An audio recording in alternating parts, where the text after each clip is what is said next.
Assalamualaikum warahmatullahi wabarakatuh. Sahabat ULC dimanapun Anda berada, Alhamdulillah pada sore hari ini kita bisa mengawali kajian Matan Ajrumiyah ini, di mana kitab ini merupakan kitab dasar dalam ilmu Nahwu yang dipelajari hampir di semua pondok pesantren yang ada di Indonesia. Bahkan juga di semua lembaga yang mengajarkan bahasa Arab di dunia. Juga tidak ada yang tidak kenal dengan kitab ini. Sebelum kita mulai, saya akan menjelaskan sedikit tentang biografi dari penulis kitab.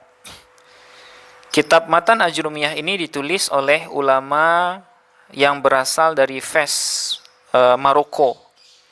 Nama beliau adalah Abu Abdullah Muhammad bin Dawud bin Ajurrum As-Sinhaji. Ada juga yang membacanya dengan As-Sanhaji. Beliau lahir pada tahun 672 Hijriah, yaitu bertepatan dengan tahun wafatnya seorang ulama besar dalam ilmu Nahwu juga, yaitu Imam Ibnu Malik, yang mempunyai kitab Alfiyah Ibnu Malik. Kemudian wafat pada tahun 723 Hijriah. Nah, banyak yang menceritakan dalam kitab-kitab biografi ulama bahwa ketika menulis kitab Matan Ajrumiyah ini, waktu itu beliau menulisnya di Mekah, di depan Ka'bah. Imam As-Sanhaji atau As-Sinhaji membuang lembaran yang telah beliau tulis itu ke sungai. Nah, kemudian beliau berniat dalam hatinya, kalau seandainya kitab ini tidak ikhlas beliau tulis karena Allah, maka dia akan basah karena air. Tapi kalau seandainya saya ikhlas dalam menuliskan kitab ini, maka insya Allah kitab itu tidak akan dibasahi oleh air. Dan ternyata karena keikhlasan beliau dalam menulis kitab Matan Ajrumiyah ini, maka kitab itu tidak basah, dan sampai hari ini kitab ini masih dipelajari dan bahkan dihafalkan oleh setiap orang yang belajar dasar-dasar ilmu bahasa Arab. Nah, kemudian terkait dengan saya pribadi, Yunal Isra, saya pernah belajar kitab ini di pondok saya beberapa tahun yang lalu, yaitu di Madrasah Tarbiyah Islamiyah Canduang, Sumatera Barat, kepada beberapa orang guru. Kemudian saya juga mempunyai sanad dari kitab ini lewat jalur Kiai atau Profesor Said Agil Al-Munawar, yang beliau ambil dari gurunya Syekh Yasin Al-Fadani, atau yang dikenal dengan Musnid Ad-Dunya, dengan sanad beliau yang sampai kepada Al-Imam Al-Ajurrum, ya, Imam Ajurrum As-Sinhaji. Nah, nanti insyaallah di akhir pertemuan ijazah ini akan kita bagikan. Mudah-mudahan kita semua yang belajar dapat keberkahan dari silsilah tersebut. Amin ya rabbal alamin. Nah, sekarang kita mulai bahasan yang pertama dalam kitab ini. Bismillahirrahmanirrahim. Qala al-musannifu rahimahullahu wa nafa'ana bihi wa bi'ulumihi fid daraini amin. Babul kalami. Ini adalah bab yang menjelaskan tentang kalam. Perlu dipahami terlebih dahulu bahwa istilah kalam dalam bahasa Arab ini setara dengan istilah kalimat dalam bahasa Indonesia. Nah, sementara unsur yang membentuk kalam disebut dengan kalimah, yang setara dengan kata dalam bahasa Indonesia. Nah, al-kalamu huwa al-lafzul murakkabul mufidu bil wad'i. Kalam atau istilah kalam adalah lafaz yang tersusun yang memberikan faedah dengan sengaja. Nah, ungkapan ini menjelaskan bahwa sebuah ungkapan akan bernilai sebagai kalam apabila dia melengkapi 4 syarat atau 4 ketentuan. Yang pertama, al-lafzu. Dia harus berbentuk lafaz. Apa itu lafaz? Yaitu suara yang mengandung huruf hijaiyah. Ya. Sehingga ketika ada sebuah ungkapan yang tidak menggunakan huruf hijaiyah atau dengan bahasa selain bahasa Arab, maka itu tidak bisa disebut dengan kalam menurut orang ilmu nahwu. Kemudian al-murakkabu. Nah, tersusun. Jadi kalam itu baru disebut atau ungkapan itu baru disebut sebagai kalam ketika dia tersusun dari beberapa kalimat. Nah, boleh nanti kalimatnya berbentuk jumlah ismiyah, yaitu susunan dari isim dengan isim, mubtada dengan khobar. Kemudian boleh juga nanti susunannya antara fi'il dengan isim, atau yang disebut juga dengan jumlah fi'liyah. Oke. Kemudian al-mufidu, harus berfaedah. Nah, mufid di sini maknanya adalah apa yang disampaikan itu harus bisa dipahami sehingga orang yang mendengarkan tidak lagi bertanya tentang apa yang dimaksud oleh si pembicara. Kemudian yang terakhir bil wad'i, dengan sengaja. Arti dengan sengaja di sini adalah sengaja berbahasa Arab. Nah, sehingga orang yang berbahasa Arab tidak dengan sengaja, misalnya ketika dia tertidur, maka itu tidak bisa disebut dengan kalam menurut orang nahwu. Wa aqsamuhu, dan adapun bahagian-bahagian kalam. Nah, dhamir hu di sini itu kembali kepada lafaz al-kalam. Dan adapun bahagian-bahagian kalam itu salasatun, ada 3. Ismun wa fi'lun wa harfun, yaitu isim, kata benda, dan fi'il, kata kerja, wa harfun, dan haraf, kata penghubung. Nah, isim dalam istilah orang nahwu itu disebut juga dengan kalimatun dallat ala ma'nan fi nafsiha walam tuqtaran bi zamanin wad'a, yaitu kalimat yang menunjukkan makna fi nafsiha, pada dirinya, dan tidak disertai dengan keterangan waktu ketika menyampaikan. Nah, itu disebut dengan isim. Sementara fi'il adalah kalimatun dallat ala ma'nan fi nafsiha waktu rinat bi zamanin wad'a, yaitu kalimat yang menunjukkan makna pada dirinya dan disertai dengan keterangan waktu ketika menyampaikannya. Nah, itu disebut dengan fi'il.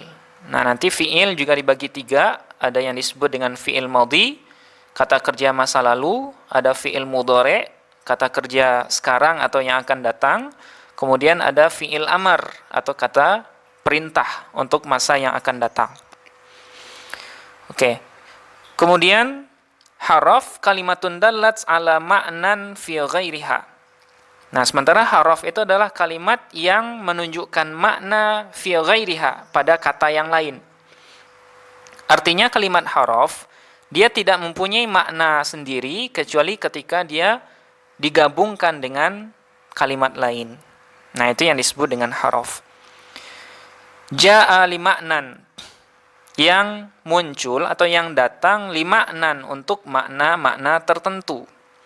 Nah, potongan yang terakhir ini menjelaskan tentang haraf yang tergolong sebagai kalimat, yaitu haraf yang mempunyai makna. Sehingga haraf yang tidak punya makna, misalnya zai, ya, atau misalnya huruf dha saja. Nah, itu tidak mempunyai makna dalam bahasa Arab. Berbeda dengan waw. Nah, waw bermakna dan, ya, atau fa yang bermakna maka. Maka waw dan fa ini itu tergolong sebagai kalimat haraf. Oke. Fal ismu, maka isim, yu'rafu, bisa dikenal bil khafdi, dengan istilah khafat. Nah, apa itu khafat? Yaitu kondisi kata yang berbaris bawah yang disebabkan oleh amil khafat atau amil yang mengkhafatkannya. Nah, misalnya kalimat minal masjidi. Nah, kalimat al-masjidi itu disebut dengan khafat, ya, sehingga dia berjenis kata sebagai isim. Nah, dia berbaris bawah karena disebabkan oleh bi atau minal masjidi. Min itu adalah amil ya, huruf jar. Wat tanwini, dan bisa dikenal juga dengan adanya tanwin.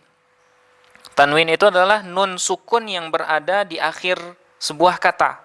Misalnya masjidun, qalamun, kitabun. Maka itu semuanya adalah isim karena dia bertanwin.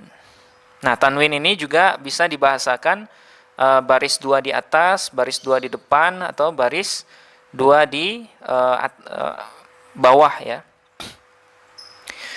Wadukhulil alifi wal lami, dan dimasuki oleh huruf alif dan lam. Misalnya al-masjidu. Nah, kalimat al-masjidu adalah isim karena diawali oleh huruf alif dan lam. Nah, perlu diketahui bahwa antara tanwin dengan alif lam itu tidak bisa bergabung dalam satu kata.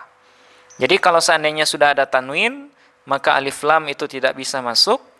Atau sebaliknya, ketika ada alif lam, maka tanwin itu tidak boleh masuk dalam sebuah kalimat isim. Wa hurufil khafdi, dan huruf khafat. Artinya, isim bisa dikenal ketika dia didahului oleh huruf khafat. Nah, apa itu huruf khafat? Huruf yang berfungsi mengkhafatkan kata setelahnya. Wahia, dan huruf khafat itu adalah min, yang bermakna dari, wa ila, dan kepada, wa an, dan tentang, an itu tentang atau dari, bisa juga, wa ala, dan ala, di atas, wa fi, dan fi, artinya di dalam, wa rubba, dan rubba, yang bermakna amat banyak atau amat sedikit, wal ba, ya, wal ba'u, dan huruf ba yang bermakna dengan, wal kafu, dan huruf kaf yang bermakna seperti, wal lamu, dan lam yang bermakna bagi atau untuk. Nah, itulah 9 huruf jar yang menjadi tanda isim yang disebutkan dalam kitab ini. Wa hurufil qasami, dan huruf-huruf qasam. Artinya isim bisa dikenal juga dengan didahului oleh huruf qasam. Nah, apa itu huruf qasam? Yaitu huruf yang bermakna sumpah. Ya, huruf yang bermakna sumpah. Biasanya dia diterjemahkan dengan demi ya, istilah demi. Nah, wahia, dan huruf qasam itu adalah al-wawu wal ba'u wat ta'u, yaitu huruf waw, huruf ba, dan huruf ta. Nah, misalnya wallahi, billahi, tallahi. Nah, itu semuanya bermakna demi Allah. Nah, kalimat Allah itu adalah isim karena dia diawali oleh huruf qasam. Nah, itulah 5 tanda isim yang ada dalam kitab Matan Ajrumiyah. Kemudian wal fi'lu yu'rafu biqad. Dan adapun fi'il, kata kerja, bisa dikenal dengan huruf qad.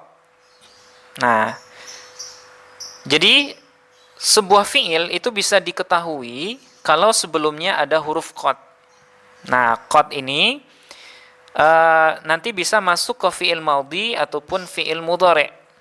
Nah, ketika dia masuk ke fi'il madhi, nah itu nanti dia bermakna tahqiq ya, atau yang bermakna sungguh. Sementara ketika dia masuk ke fi'il mudhari', maka dia bermakna taklil atau kadang-kadang. Nah, ini merupakan kaidah umum untuk huruf qad. Wasin, wasini, dan fi'il itu bisa juga dikenal dengan huruf sin ya. Huruf sin, misalnya saya'lamun. Nah, ya'lamun itu adalah isim karena diawali oleh huruf sin. Oke, kemudian saufa. Misalnya saufa ta'lamun, kalimat ta'lamun itu juga tergolong sebagai fi'il karena dia diawali oleh kalimat saufa. Nah, perlu diketahui bahwa sin dengan saufa ini dia hanya bisa masuk ke kalimat fi'il, yaitu fi'il mudhari'. Nah, dia mengkhususkan makna fi'il mudhari' untuk mustaqbal atau masa yang akan datang. Nah, bedanya kalau sin itu mustakbalnya lil qarib, dekat ya, akan datang tapi dekat masanya. Sementara kalau saufa itu untuk mustakbal lil ba'id. Mustakbal tapi masih lama atau masih jauh. Nah, wata ta'nits sakinati, dan fiil bisa juga dikenal dengan ta ta'nis yang sakin. Nah, misalnya kalimat qamat. Nah, kalimat qama merupakan fiil karena di akhirnya ada ta ta'nis yang sakin.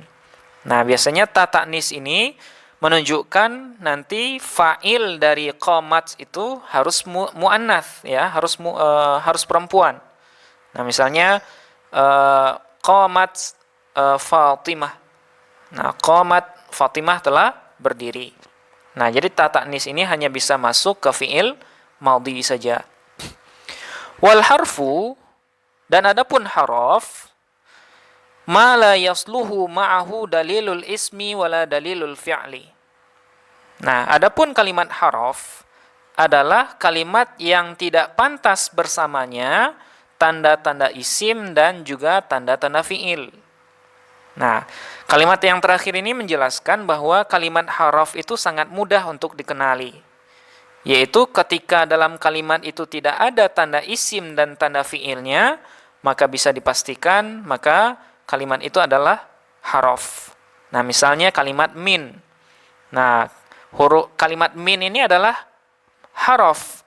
Kenapa? Karena di sana tidak ada tanda isim yang 5 yang telah kita sebutkan, dan di sana juga tidak ada tanda fi'il yang 4. Nah, sehingga bisa dipastikan min itu adalah haraf. Nah, ini akhir dari bab kalam. Insyaallah nanti akan kita lanjutkan ke babul i'rab. Assalamualaikum warahmatullahi wabarakatuh.